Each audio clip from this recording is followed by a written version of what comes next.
Hey YouTube, my name is Nick and welcome back to my channel. Today we are going to be talking about retiring early and the FIRE movement. And these two specific subjects seem to have been gaining a lot of traction in the recent years. Personally, I'd like to retire before the age of 35. That's just one of my goals.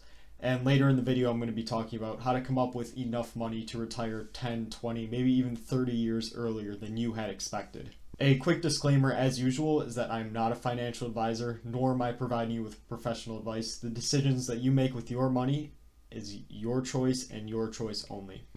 The FIRE movement.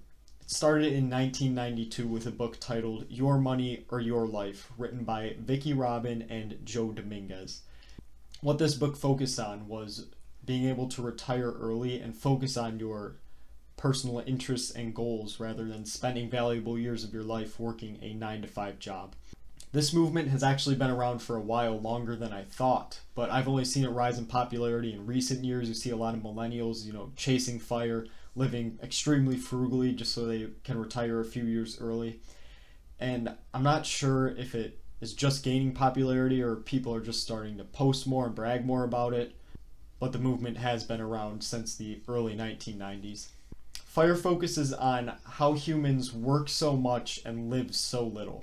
To me, it's about living on my own terms rather than having to answer to somebody. And so, between work and sleep, humans spend more than half of their time doing both of those things. So that's more than half of one's time spent not being able to pursue their own interests or life goals.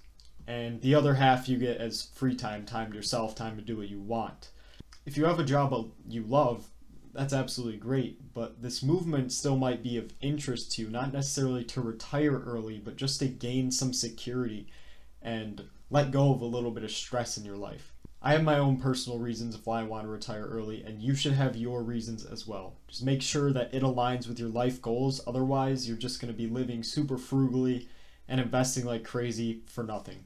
My reasons that I have, just as an example, is I want to be able to travel the world a lot, have a lot of different experiences. I don't necessarily want to stay cooped up in one spot for too long.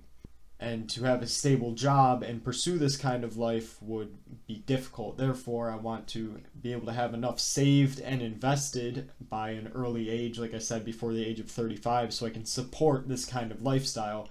And that would just be the dream life for me. It would make me super happy.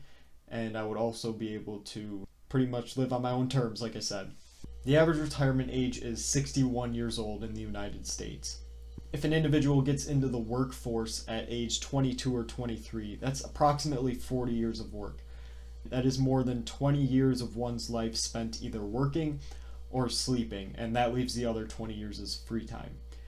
If you save like crazy and invest like crazy, compound interest can significantly lower that retirement age from 61, and depending on how aggressive you want to invest and save, it can lower it more or less. There are people out there that have all these percentages figured out on if you want to retire in 10 years, you have to invest 65%. If you want to retire in 13 years, you have to invest 60%. Those are just examples. I don't think they're real numbers. But I don't like to focus on that kind of stuff because life's not so cut and dry. I try not to focus on the exact percentages rather than just living extremely below my means and investing a lot. As a general rule of thumb, investing anywhere from 50 to 70% of your income will allow you to retire in your 30s or 40s, given that you started as soon as you got into the workforce. And if you want your exact number, just Google FIRE calculator. Another pretty easy way to figure your number out is take your yearly expenses and multiply it by 25. And after you get that number, that's how much you want to have invested, making the market average in order to be able to live off of it indefinitely. If you want to retire early, there's no way around it. Like I said, you're going to need to invest and save aggressively. So that's going to mean making a few changes. And here's how you could come up with that extra cash to put aside. The biggest one should be a no-brainer. It's just cutting expenses. You might want to downsize, pay off debt. You could live more simple, more minimally. Like I said, I shouldn't even have to say this, but less expenses equals more money available. You guys can check out my other video about some of the biggest wastes of money and how to avoid them if you want to be able to find a little more cash in your budget. That goes a lot more in depth on these subjects than I am going to. So you might want to pick up a side hustle or an extra job. There's a ton of them, so I might want to make another video going more in depth into all of those. but just find a way to supplement your income and then just put all that money aside, or put a good chunk of it aside. That's just extra money that you can invest and make more off of later. And now we should talk about the subject of a bridge account. And the first place your money should go is straight into a retirement account when I'm talking about investing. So that's your 401k, your Roth IRA, or anything in between. These have great tax benefits, such as tax-free growth, and some companies actually match these accounts. If you are self-employed, there's certain IRA options for you. Make sure you do your own research to figure out what the best retirement account is for you. But once you max out your retirement account, so I know for a Roth IRA, I believe it's $6,000 per year that you can put into it. Well, that's not enough to retire early off of.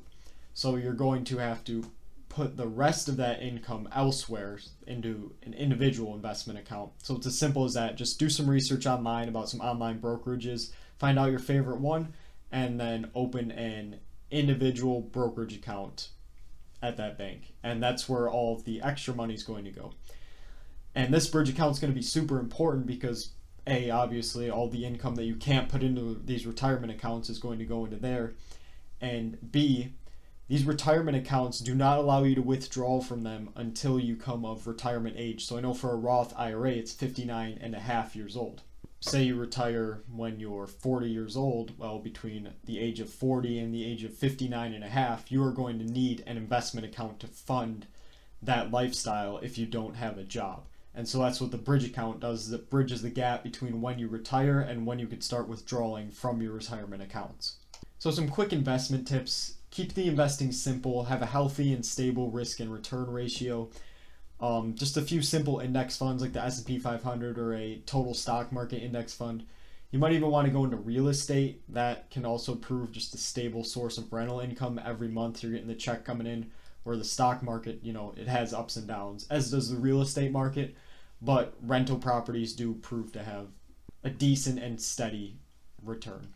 So that was a super high level overview of retiring early. I could go deeper into some of the topics we covered in videos of themselves, like the bridge account, the side hustle, stuff like that. I actually might do that in the future. If you have any questions or video requests, feel free to leave them in the comments below. And I also want you to comment what age you think you're going to retire at. Thank you so much for watching. If you enjoyed the video and wanted to see more content like this, don't forget to like and subscribe. I'll see you in the next one.